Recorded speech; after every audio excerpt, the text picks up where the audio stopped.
atoms. Those things that make up everything, and I mean everything in the entire universe.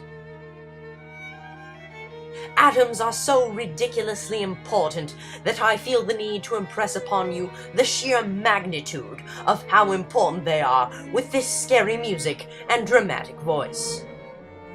But that's really not the point. So, what I'm going to be showing you today is the fantastical journey through the scientific world in which the theory of the atom was discovered. Oh, hello, Dalton. Oh, hey, Democritus. Hey, where's Rutherford and Thomson and Bohr? Well, how am I supposed to know that? They can take care of themselves. Sorry we're late. I think Thomson needed to go get his hair cut or something like that. Yeah, the man has no sense of time management. Well, then why don't you go get him? I didn't feel like walking. Oh, sorry I'm late, guys. Hey, Rutherford, man, what are you doing? You were supposed to be here like an hour ago. Yeah, man, you're wasting all of our precious scientific time. Shut up, Bohr. I needed this haircut real bad. I haven't had one in 18 years. You know what, Rutherford? Why don't you shut up yourself? No, you shut up. No, you shut up. No, you shut up. Shut up. Shut up. Shut up. Shut up. Right, no, man, we should come in now. That's what we should do. That's what we should do. Would you guys shut up? I'm trying to animate you and you're not even following the script. Shut up, narrator. You're just some big person who's forcing us into acting for your stupid science animation. Niels Bohr, get out of the film immediately. Nah, try and make me. Alright, fine. Put me down! Now we're going to start with you, Democritus. Why me? I don't want to go first. Because you're the one who started off the whole thing. Now come on, let's go.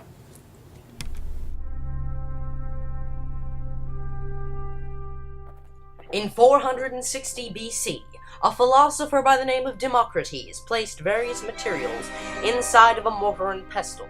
He then proceeded to grind up these materials until he could no longer get them into smaller particles. He called these tiny particles atoma, which is Greek for indivisible. And then he did as all great scientists do. He defied gravity and did a slow-motion backflip at the joy of his new discovery. No, I didn't, you stupid narrator. You just added that part in because you felt like it. Sorry about that.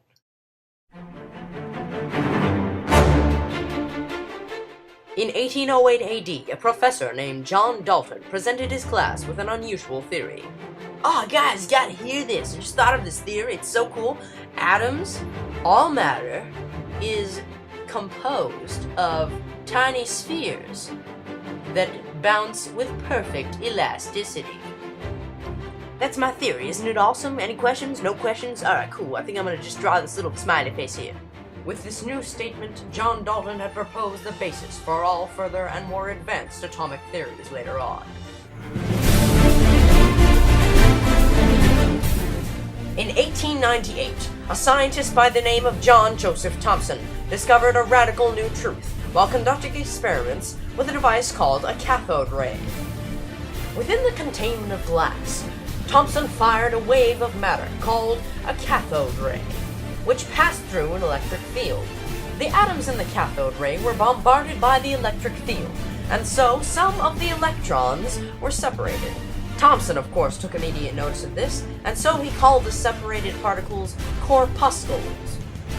They were later renamed electrons.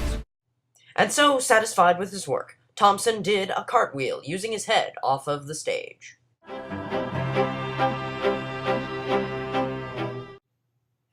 Hey dude, narrator, I'm supposed to have a background here. What are you doing? So sorry, I totally forgot. Can you just improvise? Well, alright, I'll do the best I can. This is my model of the atom. See, we've got a positive charge right in the middle, and the negative charges, which are the electrons, are just floating around anywhere within the vicinity of that circle. Oh, and would you mind drawing a line for me right there? Okay, right there. Cool.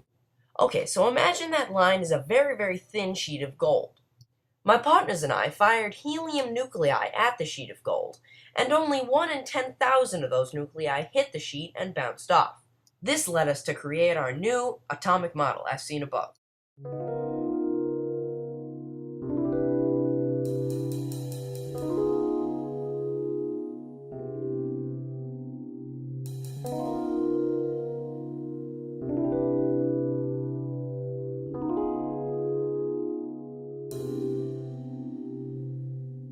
all know the atomic bomb is very dangerous. Since it may be used against us, we must get ready for it. Just as we are ready for many other dangers, fire is a danger. It can burn whole buildings if someone is